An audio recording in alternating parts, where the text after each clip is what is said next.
It's 2 o'clock in the morning.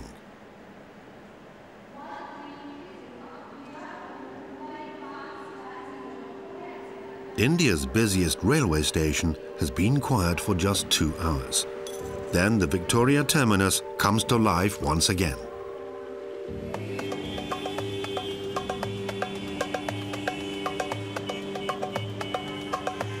Located in the heart of Bombay, the Victoria Terminus bears stone testimony to the time when India was under British colonial rule.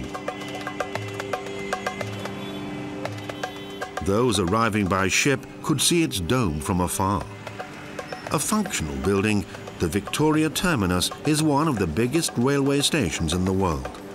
For some years now, it has been officially known as Chhatrapati Shivaji Station after a Hindu king. But to the people of Bombay, it is still the Victoria Terminus, VT for short.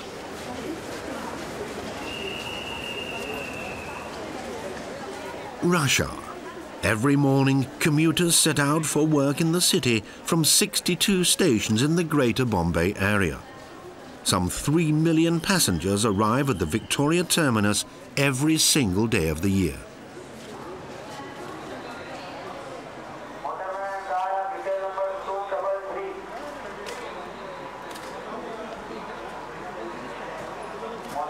In India, train drivers are known as motormen. Here, 500 motormen are about to start work at the VT. Joaquim Gonsalves is one of them. Even at 10 in the morning, his working day begins with a breath test.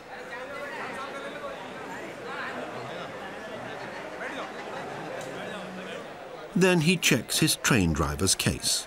Flag, torch, lamp, logbook, it's all there.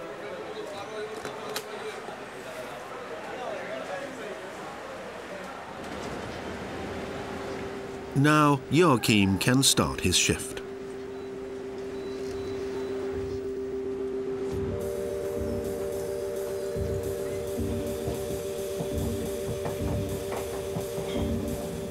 The Greater Bombay area is served every day by more than 1,100 suburban trains. With more than 15 million inhabitants, Bombay, or Mumbai as it is known today, is a huge city. The roads are always congested.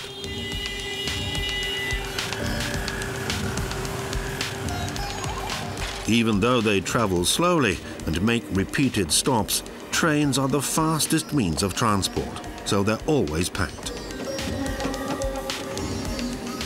The city is crisscrossed by a vast network of railway tracks. With 14 million passengers and 14,000 trains a day, 60,000 kilometers of track and 350,000 carriages, India has the biggest railway system in the world.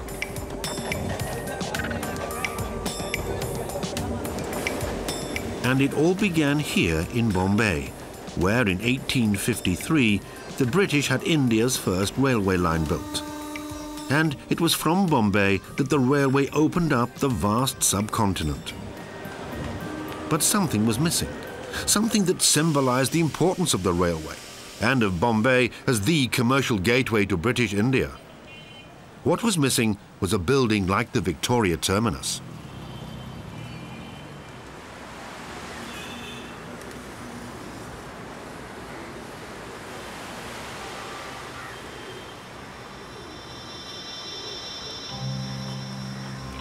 Bombay's rapid growth had begun in the mid-19th century, thanks to the worldwide cotton boom.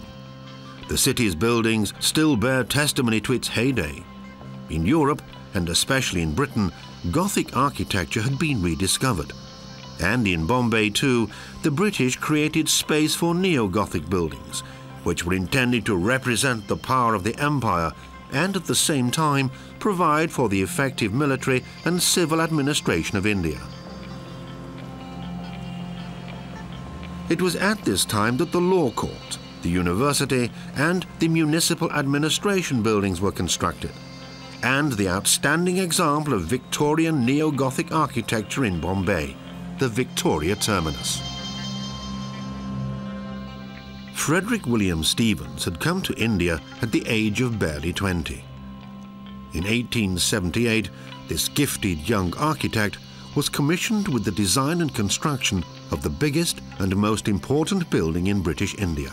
Even his plans won awards. In 1888, after 10 years under construction, and with cost never an issue, the station was completed. An outstanding example of British engineering coupled with Indian craftsmanship.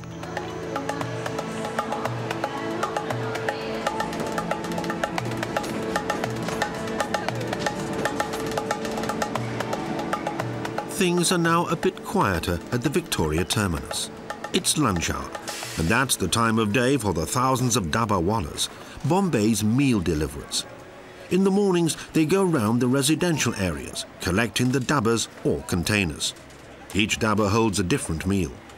The food is prepared at home by thousands of women for their husbands who work in the city. Despite the chaos that reigns in this huge metropolis with its 15 million inhabitants, the dabba-wallahs ensure that each individual gets his own particular meal at work on time. That's only possible thanks to the reliability of the suburban rail network.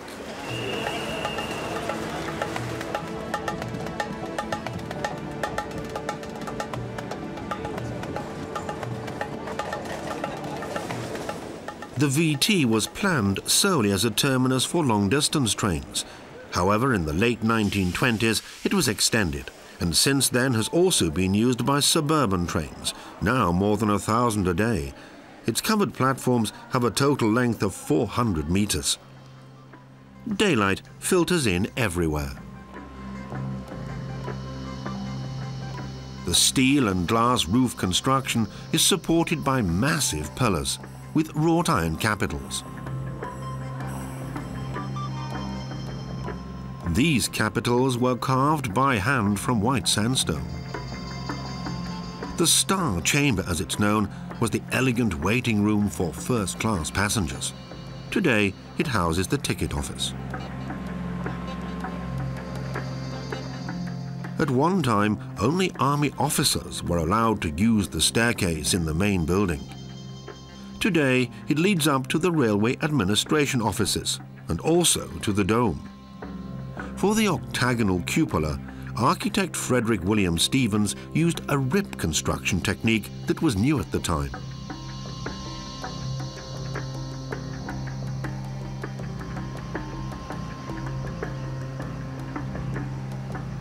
The dome towers high above the main entrance to the station. Its sole function is to create an impression, to be a landmark.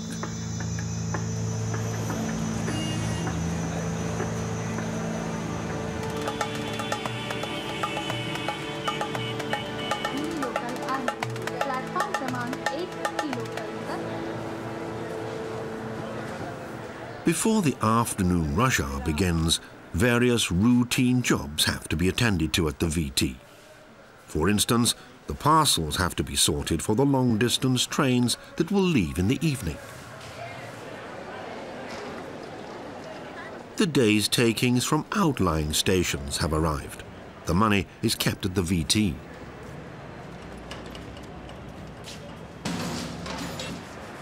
The shoeshine boys are always busy. But the dabba-wallahs have delivered all their meals and are now waiting for a train to take them back to the suburbs. Engine driver Joachim Consalves has also finished work for the day. The porters are taking an afternoon break because in the evening they'll be really busy. On the roof, a maintenance team is at work removing the tarpaulins that protect the station from the tropical rains. The annual monsoon and the smog from the city are having a serious effect on the VT. But every effort must be made to preserve the building because its architecture is unique.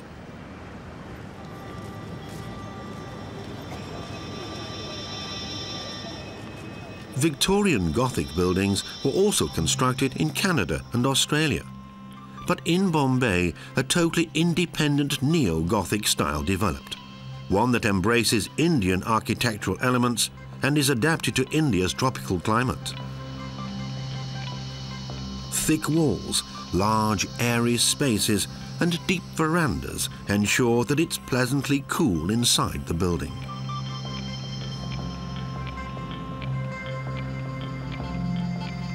It's above all the facade of this neo-Gothic building that reveals a certain extravagance. The architect was British, but the project was financed primarily by Indian businessmen.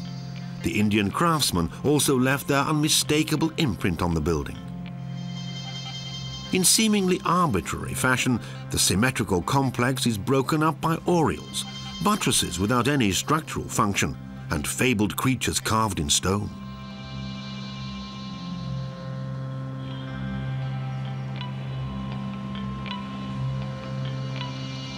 Stone carvings depict the flora and fauna of India, prominent persons of the day, and the Indian caste system. Hewn in stone, too, are the cornerstones of the British colonial economy. The groups of sculptures symbolize commerce, engineering, and agriculture. At a height of 100 meters, the tall dome is crowned with a figure representing progress.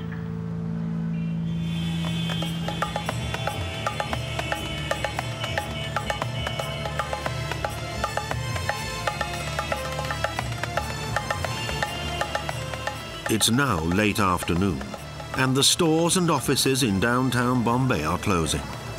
A new wave of humanity rolls towards the VT as people head back to their homes in the suburbs.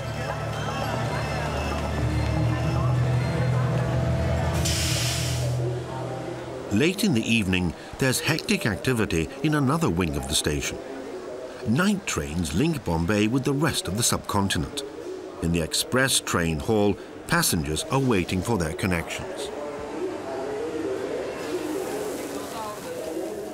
The hot food stalls are doing a brisk trade as travellers order a portion of South Indian dosa, or pav bhaji, vegetable curries served in a bun before boarding their train.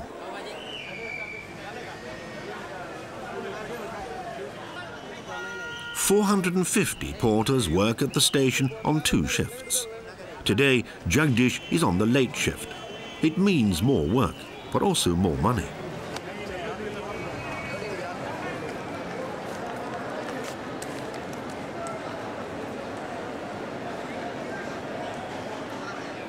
The porters never let themselves be put under pressure. The Varanasi Express won't wait. It's one of the last expresses to leave the VT in the late evening. And these passengers are late. But even so, the porters don't rush.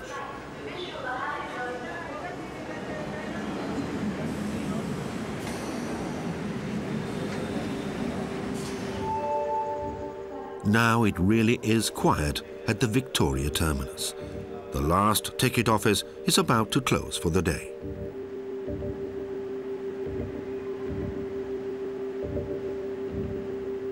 But India's busiest railway station only sleeps for 2 hours. At 4:05, it will already awaken for a new day, ready to handle the next 3 million passengers.